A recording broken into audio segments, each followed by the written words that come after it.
The sunrises and sunsets that occur every day have been the only predictable event in the day-to-day lives of many Americans these past few months. The novel coronavirus, often referred to as COVID-19, has affected the lives of every human being in the world. Many people are out of work while others are battling this virus on the front lines of duty in hospitals and clinics. However, we all know that the world doesn't stop for anything, and each and every one of us has to find a way to stay afloat. Many small businesses across the U.S. have been forced to close their doors since the COVID-19 pandemic hit the country in early March. Different measures must be taken depending on the type of business these citizens are running. Luckily for Kim Klein, her doors, or windows, are able to remain open. Klein owns a drive-thru coffee shop in Spokane Valley, Washington. The shop has been deemed essential because they serve food and beverages to their customers. When the governor put the stay-at-home order for the first few days, it was definitely down maybe by 20-25%. Some days it was down 30-35%. After about a week, business began to pick back up at the coffee shop, but it has yet to climb back to their normal 100%. Klein has been doing everything in her power to keep her baristas working. Due to the decrease in cash flow, the workers' hours were cut as payroll was decreased. The minimum wage in Washington is now $13.50, which puts some extra stress on Klein. Reorganizing the schedule has been one of the biggest challenges for her as a small business owner during the pandemic. Shotzi's, the coffee shop, received funding through the Paycheck Protection Program offered by the government, which has lifted some of the stress off of Klein's shoulders. Luckily, my workers are very understanding. They know what's going on. Instead of me laying one person off, they would rather take less hours here and there so everyone can still continue to work. There have been actions taken in the coffee shop to ensure the cleanliness and safety of customers and workers alike. Shotzi's is offering wrapped straws to customers and keeps hand sanitizer all around the shop for workers who are handling customers' drinks throughout the day. Everything that we're doing, I do just for the sake of the health of my employees and my customers. No one comes out and inspects. No one comes out and makes sure we're doing the right things. It's not regulated. Shotzi's received an email from the health department at the very beginning of the pandemic back in March, but since then, they have heard nothing regarding the cleanliness of the shop. Shotzi's discovered that whether or not they're keeping the shop clean, customers are still going to come in because they just want their coffee. 75% of them don't care. They don't mind. They don't want wrap straws. I was expecting way worse. Thankfully, my business can withstand this so far. Not only is Kim Klein running a small business during the worldwide coronavirus pandemic, she is also working as a nurse on the front lines of this battle against the virus. Klein is currently working in a hospital in downtown Spokane. She is assigned to a medical surgical floor of the hospital, right above the designated corona floor. Although she is not directly in contact with workers and patients on the COVID-19 floor, she still notices the effects the pandemic has on day-to-day life in the hospital. One of the biggest frustrations that healthcare workers are dealing with are the daily and sometimes hourly changes in protocol. You can go to work and then halfway through the day they'll start to tell you, okay, you need to start doing, full PPE for every patient, and then the next day you'll come back and they'll be like, oh no, you don't have to do that now. At first, hospital workers, including nurses and doctors, were very unclear on who exactly was being tested or treated for COVID-19. Back in March, before they were requiring everyone to wear masks, Klein had been helping a patient one day, and the next day her patient had been transferred to another department because they believed he had the virus. Herself and multiple other people had been in contact with him. Thankfully, the workers were relieved to hear the news that his test had come back negative, but it has been one of the most stressful incidents Klein has experienced thus far. He was just a normal patient, right? Then the next day I come into work and he's down in CCU because they think he has the virus. This is just something so new that nobody really knows, okay, this is it for sure. The unknown is stressful. In the beginning, the wave of COVID-19 patients was significant, but has decreased in time. The normal patient population is extremely low, to the point where there's not enough patients who need care to have all of the regular nurses' employees show up for work on their normal schedules. Probably 75% lower than it usually is. When Klein comes home from a day of work at the hospital, she follows a specific routine before coming in contact with anyone in her home. She will remove her shoes and all work clothes in the garage and then make her way up the back deck and into her room. From there, she gets straight into her shower before touching anything in the house, so there's minimal risk of infection from any virus or bacteria that she may have picked up from the hospital. Even those working on the front lines of this pandemic, like Klein, are unsure of exactly when we'll be able to return to our social lifestyles. Perhaps this is our new normal for the foreseeable future. So I've already seen a let-up of intensity at the hospital, but as far as a time frame, again, that changes every day, every week. It changes. So I don't know if we need to be so extreme as closing down. I'm worried for the small businesses. Mm-hmm. Being a small business owner, this can be devastating. Some small businesses are not so fortunate to be able to keep their doors open during the COVID-19 pandemic. Businesses such as hair salons and barbers are shut down per government requests until further notice. Whitney Juergens is a self-employed hairstylist who also runs a hair salon called Epic Hair and Barber. Epic rents out chairs to other hairstylists, giving them a space to do their clients' hair. Each stylist in the salon is self-employed.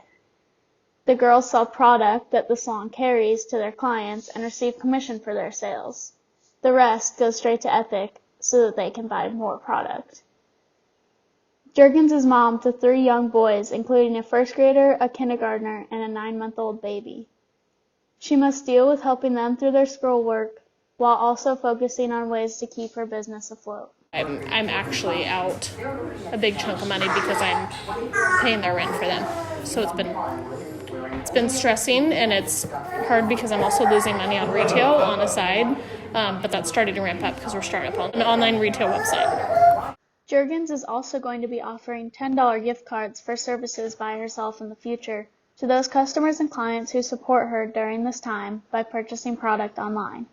She feels that this is a good way to give back and say thank you without losing out on a ton of money, as she is essentially giving out her time for future appointments. It's giving back and telling them thank you, because if they weren't spending the money there, the doors wouldn't stay open. Like mentioned before, Juergens has girls in the salon who cannot pay their rents during this time when they aren't working. This puts her in a very tough situation, having to cover all of the rent for the building space while being out of work. It has caused her to lose a lot more money than expected and is creating higher stress levels in her life. When the doors to the salon open back up and the girls come back to work, Juergens plans to increase rent, and that's just the name of the game. Having a husband who is still working is very reassuring for the Juergens family. He works, he does get full benefits as well still, so I feel very fortunate with that. When he's not working, he makes unemployment. Myself, I'm still on limbo with that. I have not received any money for unemployment.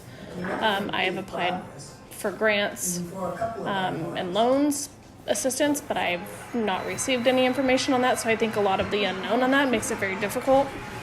Juergens applied for the EIDL loan and the Paycheck Protection Program, both for herself as a self-employed individual and as a small business owner. I truly couldn't do it if Trevor wasn't working. Some people wish they could return to work to feel financially secure again.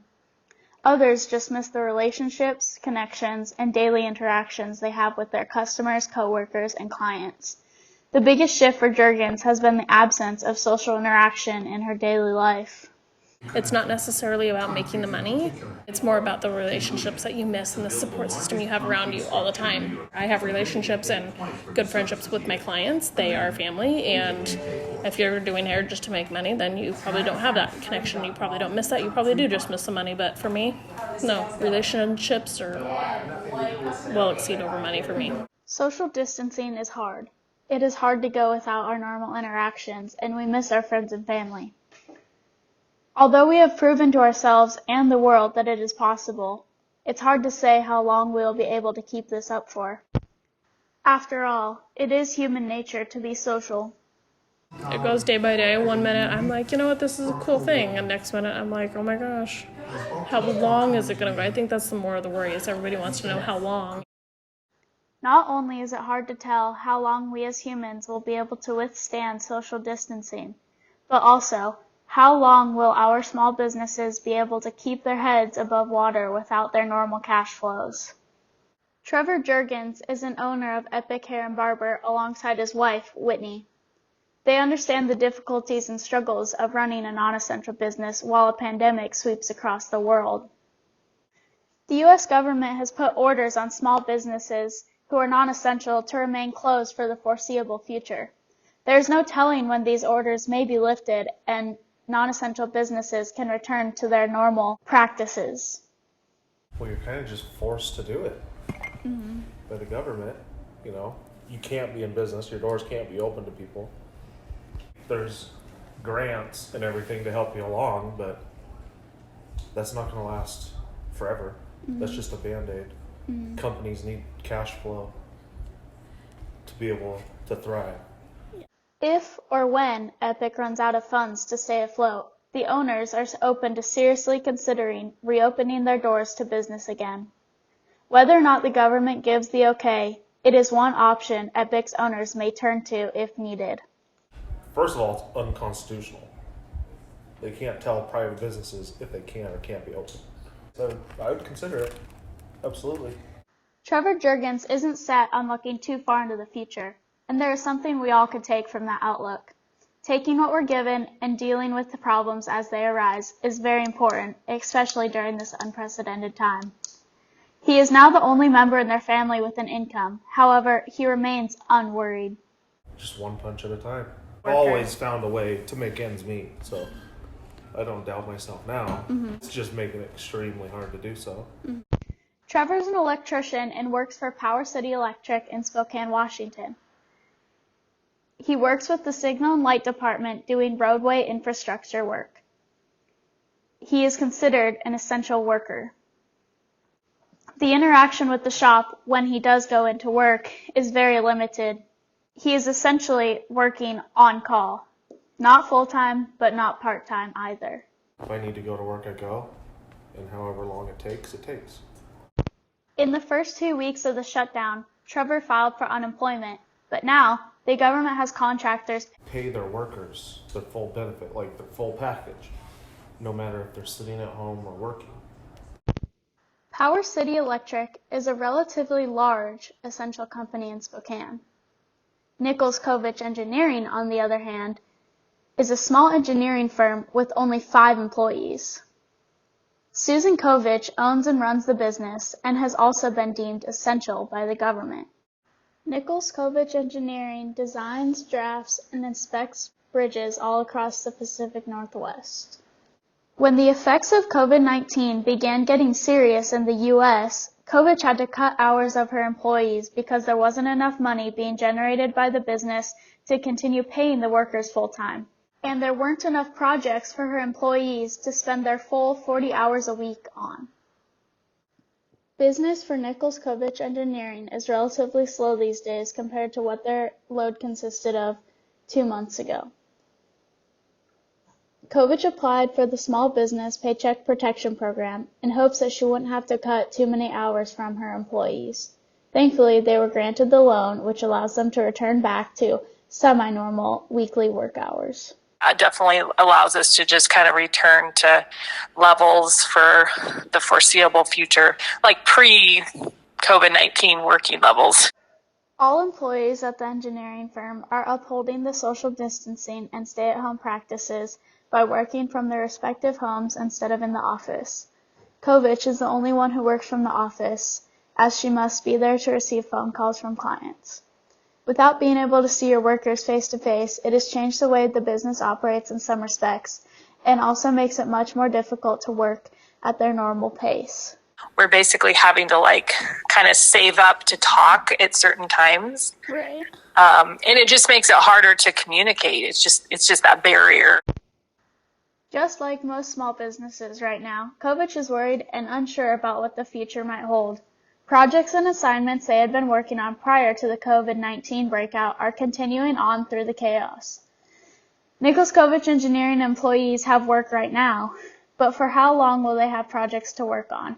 Kovich is concerned about future projects they were expecting to work on, as some have already been put on hold or postponed due to the pandemic. Usually this time of year we'd be ramping up and kind of getting prepared to do a lot of stuff over the summertime. Some projects that we were looking at, like into the future, those are kind of on hold. And so it didn't affect some of the projects that we're currently working on, but yes, it definitely did affect projects that we could see in the future. Many of the projects and assignments that Kovich's business works on are funded by the federal government. It's hard to say how much this will affect the firm's opportunity to work down the road. The projects that they work on are essential, but Kovich is concerned with the amount of work they might not have in a few months if the government funds are low. Things like gas tax, people aren't paying as much for gas, so that could affect funding. So in my mind, I think, okay, what's going to happen in 6 to 12 months in the future? Like, will that affect our business? Right. And it's stressful because it's unknown. No one can prepare for this. Yeah. And so it kind of teaches you kind of have to be fluid and kind of go with the flow. Yeah. And just really be patient. Kovich is learning quickly that much of these factors and possibilities are out of her control and only time will tell the answers. Focusing on issues that are in reach and in your control is important because life will happen whether or not you want it to. We continue to work hard and just do what we've always been doing. I'm just trusting that it'll all work itself out. Regardless of whether they're a part of the essential workforce or non-essential workforce, all Americans alike are challenged by this pandemic. If you are struggling through these times, remember it could be worse, and don't be afraid to reach out to a trusted friend or family member if you need help. There are resources put out there by the government and other entities to help you through this. The Small Business Administration, SBA, is the main resource for all funding programs addressing the COVID-19 crisis. Do your research to become aware of what's available to you. We are all in this together, and we will all come out of this stronger.